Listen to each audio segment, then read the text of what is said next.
Have you ever told yourself, I am absolutely not buying another basket? And then you walk into a thrift store and this happens. Today, I'm taking ordinary thrift store baskets and turning them into beautiful cottage style decor with simple, budget friendly makeovers. The first basket I've had since the 90s. Do you remember when Southwest style first became popular? Now, don't be alarmed at this first color because it's just the first step in the process. And I'm not going for complete coverage. I'm just trying to camouflage all the different colors that are in the basket. Once that first step was dry, now I'm just doing a light whitewash over the green.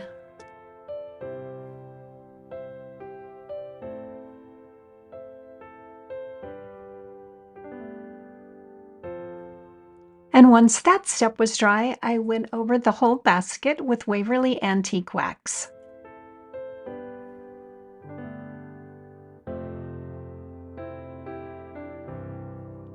Next, I took this bark wood slice. I thought it went well with the basket. I painted the center in a white because at this point, I don't know whether I'm going to do decoupage or a transfer.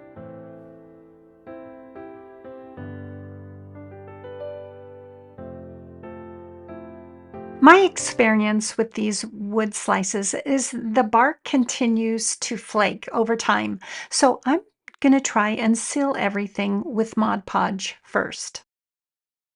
And then I decided to change directions and use dried flowers. And then I changed directions again and decided to just use the green leaves. So I put down a heavy coat of Mod Podge and then one at a time I applied the leaves. The leaves are pretty tricky to pick up. I just used my damp paintbrush. Some people use like tweezers, but the damp paintbrush worked well.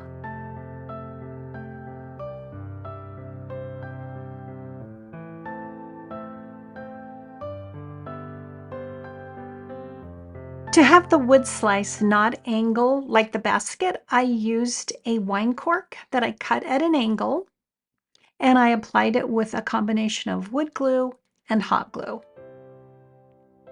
And I did that for the wood slice too. To finish off the basket, I filled the bottom with some styrofoam and then I used two different colors of moss.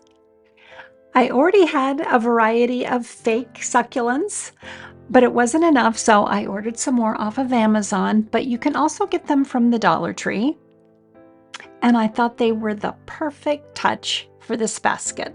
And I really like the way this basket turned out.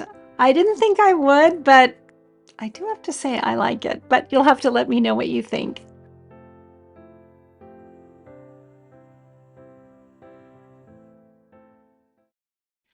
For the next basket makeover, the first thing I need to make is this solution that ages wood and it will also age a basket.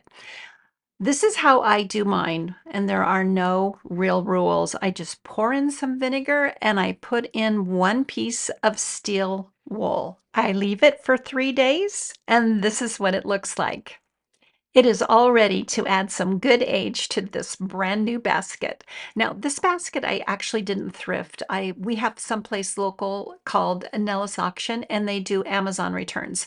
So I purchased this, I bid on this basket and I ended up getting it for $2. Thank you. Now, you can see here that it is broken, but I'm just going to remove that little handle.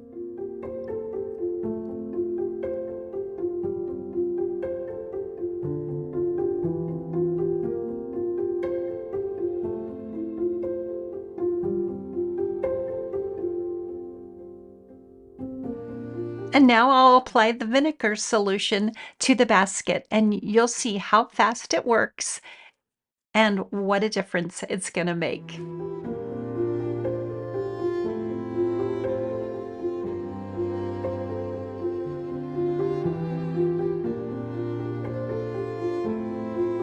Now, this is a few hours later, and I decide I have my solution out that I'm going to do this little cutting board. If you live anywhere by a casino, you know they give away these free things. I purchased this from the bins, so it was next to nothing. And now I'm applying the second coat to my basket, but you can already see how well that vinegar solution works. The other thing, it's really easy to see where you've missed a spot when there's such a contrast. And this cutting board will be in an upcoming fall video, so stay tuned. Here's the basket all done. That solution does leave like a weird texture, so I like to seal it with a matte sealer. Now here it is all done. I wanted it to go with my summer patriotic decor, but I think this basket will be perfect for the fall. The next basket makeover is a basket that I had previously painted in a gloss spray paint. So this time I'm going to spray paint it in a chalk spray paint, but first I'm going to spray paint it in a flat black just to make sure the new spray paint is going to stick. So here I've painted the black and the green, and now I'm covering it in a clear wax.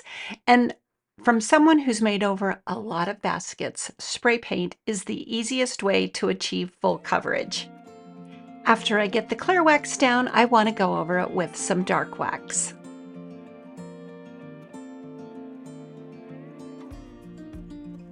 Once I get the dark wax applied, I'm going to go over that with this soft cloth and pick up most of that dark wax. Next, I'll be using this decoupage paper that has a white border, and I'm going to use my favorite ruler to remove the border. And if there's any place that some of that white border is still showing, I'm going to go over that with some dark wax. And I'll be applying the decoupage paper to burlap, which I think is a first for me. To get the burlap to the correct size, the easiest way to do it is to pull 1 or 2 strings, and then you cut where you have removed the strings. Here I'm just making sure everything's going to fit and I get that burlap the right size. And I'll be using Mod Podge for my decoupage medium. I'm putting down kind of a thick layer of the Mod Podge just on the back of the decoupage paper. I'm going to try really hard to not get any Mod Podge on the burlap. But I think the burlap's going to really absorb that Mod Podge, so that's why I'm adding an extra thick layer. Once I get it centered on the burlap, I go over it with some plastic wrap to make sure it's nice and smooth.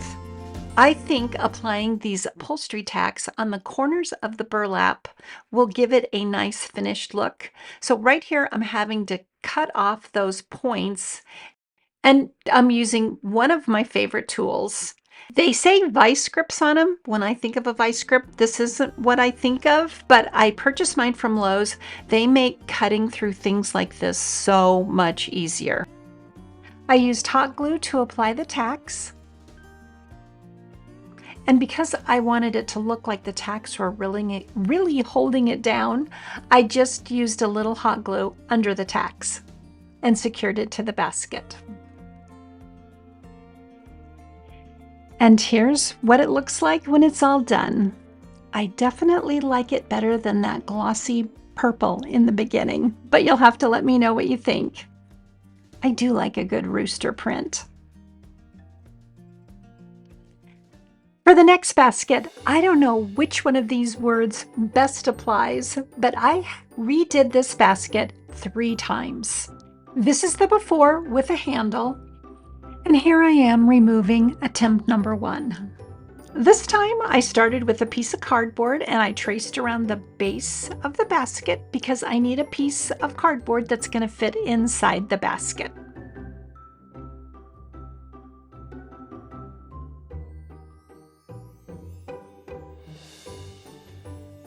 Once I knew it would fit, I cut out some batting that's going to go on top of the cardboard. And I needed a piece of fabric to cover the batting. And then I used hot glue to attach the fabric.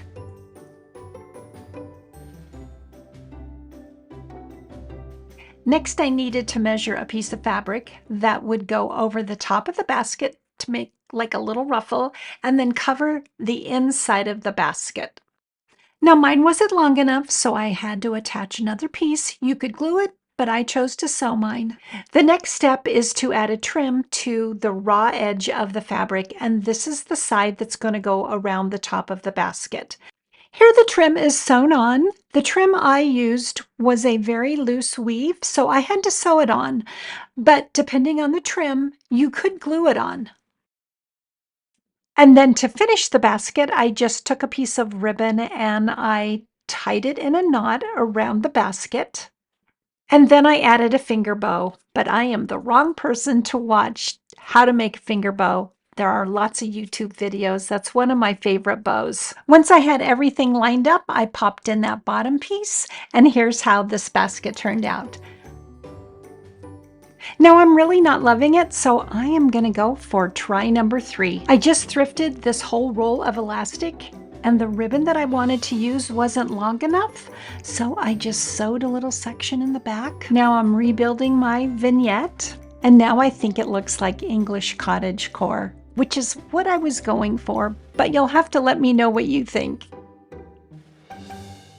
Here's a recap of all the projects in today's video, and you'll have to let me know if you have a favorite. Thank you so much for watching, and if you like this video, you just might like my first basket makeover video. Thanks again, and we will see you next time.